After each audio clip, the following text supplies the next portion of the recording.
Hello दोस्तों, मैं हूं राजेश और आप देख रहे हैं अपना प्यारा सा चैनल RSM क्लासेज। इस पर ये हमारी दूसरी वीडियो है।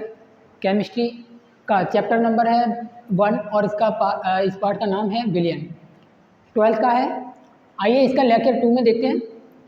कल हमने दोस्तों क्लासिफिकेशन पढ़ा था, सोल्यूशन का क्लासिफिकेशन क्या होता है, बिलियन का क्लासिफिकेशन। तो बिलियन का क्लासिफिकेशन हमने कुछ बेसिस पे किया था। कल हमने पढ़ा था अवयवों की मात्रा के आधार पर क्लासिफिकेशन, जो कि 5 प्रकार का था: संतृप्त विलयन, असंतृप्त विलयन, अति संतृप्त विलयन, और उसमें था तनु विलयन और सांद्र विलयन। ये 5 प्रकार के थे। इनको आप एक बार रिपीट मार लीजिए, फिर आगे बढ़ते हैं।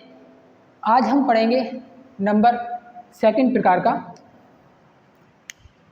सेकंड टाइप से कैसे कर सकते हैं उसका classification.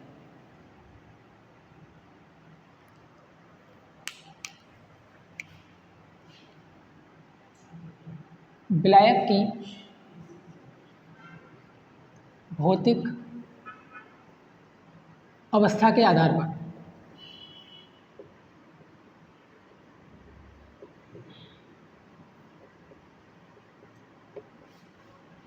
on the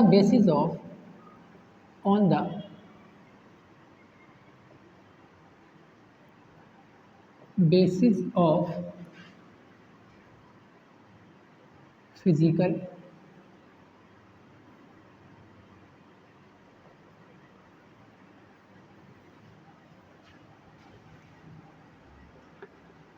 state of solvent,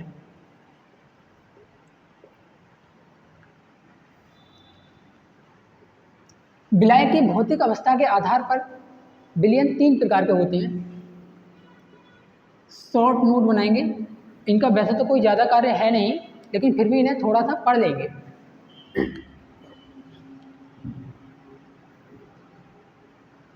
number 1 पे डालेंगे हम गैसीय विलयन।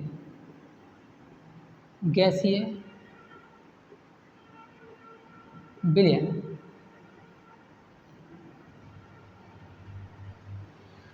याद करना बहुत आसान है। इसमें हम विलायक को किसके आधार पर कर रहे हैं? केवल विलायक के आधार पर कर रहे हैं। तो जो विलायक है उसको गैसियस स्टेट में रखेंगे, गैसीय अवस्था में। गैसीय अवस्था, गैसियस स्टेट, ये शॉर्ट फॉर्म में मैंने कर दिया है। एंड या और लगा लो। और जो विलय होगा, विलय को हम सॉलिड हो या लिक्विड हो या गैसियस स्टेट हो, विलय किसी भी अवस्था में हो सकता है, चाहे वो ठोस हो या द्रव हो या गैस हो।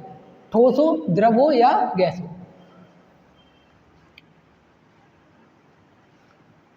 सेकंड नंबर पर आता है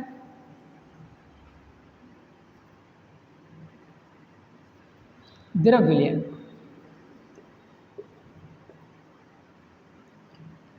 इसमें हम विलायक को क्या रखेंगे?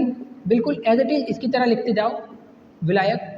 अब यहाँ पर बदल दो, विलायक क्या होना चाहिए? वहाँ पे था गैसीय अवस्था, यहाँ पर रहेगा द्रव अवस्था।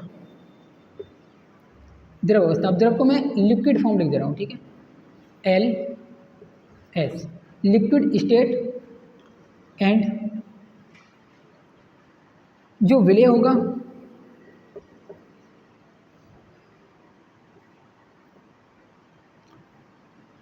वो फिर से सॉलिड, लिक्विड और गैसियस स्टेट, किसी में भी हो सकता है। थर्ड नंबर पे आ जाएगा अपना ठोस विलयन। और ठोस विलयन में आ जाएगा, विलायक किस अवस्था में रहेगा?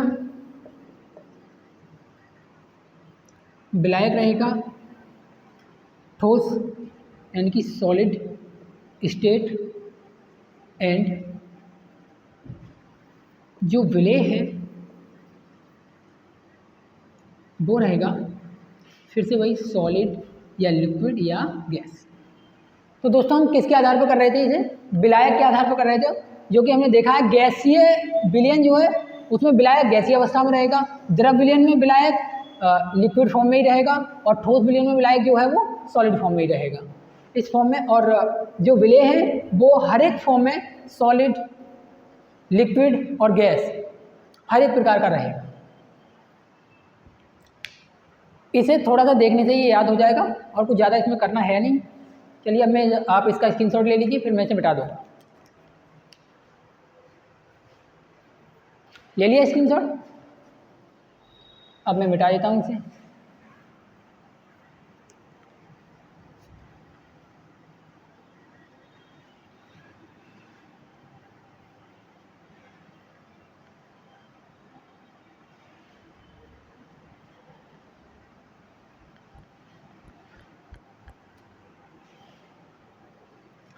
अब दोस्तों हम इसे पढ़ेंगे अवयवों की भौतिक अवस्था के आधार पर। अवयवों की भौतिक अवस्था के आधार पर मैं हेडिंग लगा दे रहा हूँ। नंबर 3 पर जो आ जाएगा वो हो जाएगा अवयवों की भौतिक अवस्था के आधार पर।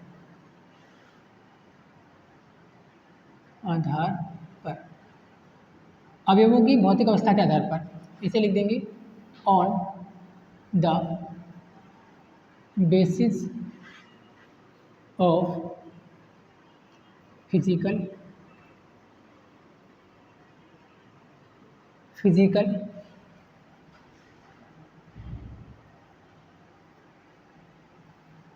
स्टेट ऑफ कंपोनेंट्स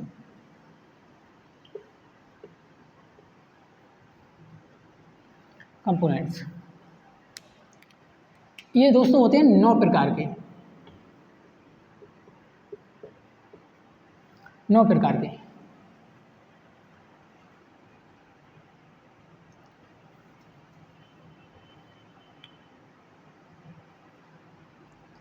इसमें मैं लिख दे रहा हूँ 9 प्रकार के किस तरह से बनते हैं वो देख लीजिए।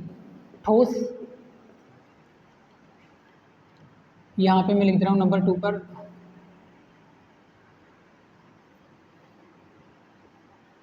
द्रव, और यहाँ नंबर 3 पर लिख दे रहा हूँ मैं गैस।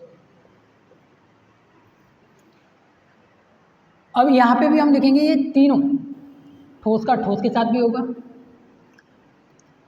ठोस का ठोस के साथ भी होगा।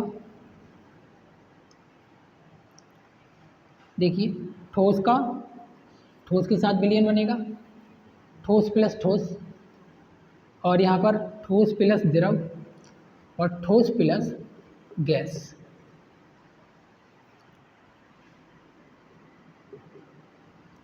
इसी प्रकार से यहाँ से भी हम लिख सकते हैं द्रव भी 3 प्रकार से बनेगा। द्रव का विलयन,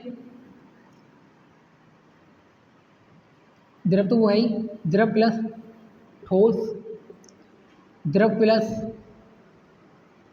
द्रव और द्रव प्लस गैस। यहाँ पर देखिए ये भी इसी प्रकार से बनेगा। गैस का ठोस के साथ विलयन हो सकता है, गैस का द्रव के साथ विलयन हो सकता है, गैस का गैस के साथ विलयन हो सकता है।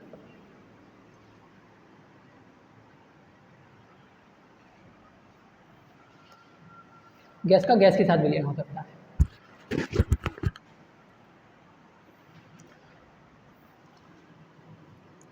होमवर्क में डाल लीजिए